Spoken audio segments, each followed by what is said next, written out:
Greg, it sounds like he says that the fear-mongering is on your behalf. No. 5 of the 9 murders in Prince William County in 2007 were committed by illegal aliens. Illegal aliens constitute 20% of the population of the Prince William County Adult Detention Center. There is absolutely strong statistical evidence that there is a public safety risk of having people that come across the border and their first act is to violate the law and then expect that these people are going to turn into model citizens when in order to get a job they have to steal someone's identity. We have a significant public safety problem, and it's proven out by looking at what's going on in the jails and who's committing the murders. 80% of all MS-13 gang members, according to the Virginia State Police, are illegal aliens in the community. If we got rid of illegal aliens in Virginia, we would entirely wipe out MS-13. That's a pretty strong public benefit. Lisa from Germantown is joining us on the line now. She has a question about, speaking of the job resources and job pools that are being taken up by immigrants. Lisa, go ahead. Yes, I have more a comment, and I guess I can say this since my family has been in the United States since 1732.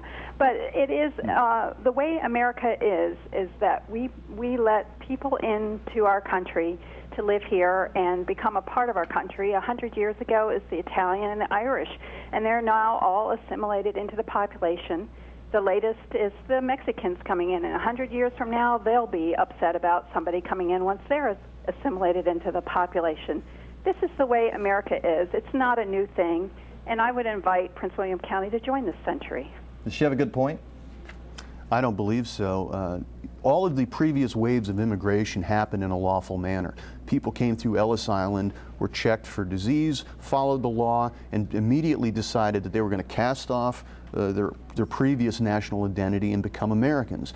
We're dealing with a population of folks that come here unlawfully, attempt to maintain their cultural identity separate from the United States, and we end up trying to subsidize through public services that are given to these folks behavior that's unlawful. Now, if I behaved unlawfully, I expect the police are going to hold me to account.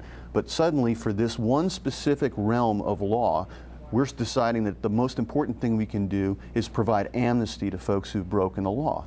I'm not entitled to that. Well, let's talk about the law, because we're just down to about a minute and a half left time here. But I want to get to the point that this is an issue that Prince William County has taken up. They're being somewhat of a trailblazer on this issue.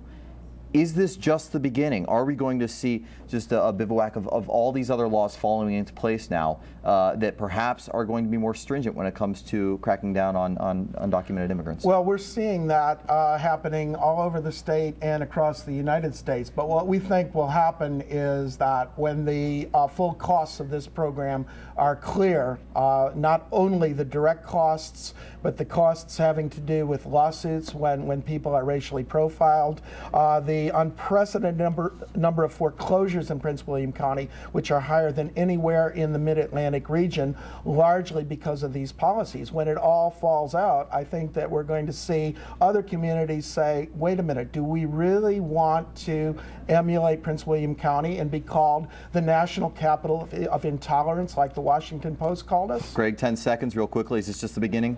This is just the beginning. This is definitely moving, and eventually we're going to be able to prevent employers from unlawfully hiring illegal aliens and solve this problem. Great. Gentlemen, thank you so much for your time. Quick break here, and we'll be back with more News Talk right after this.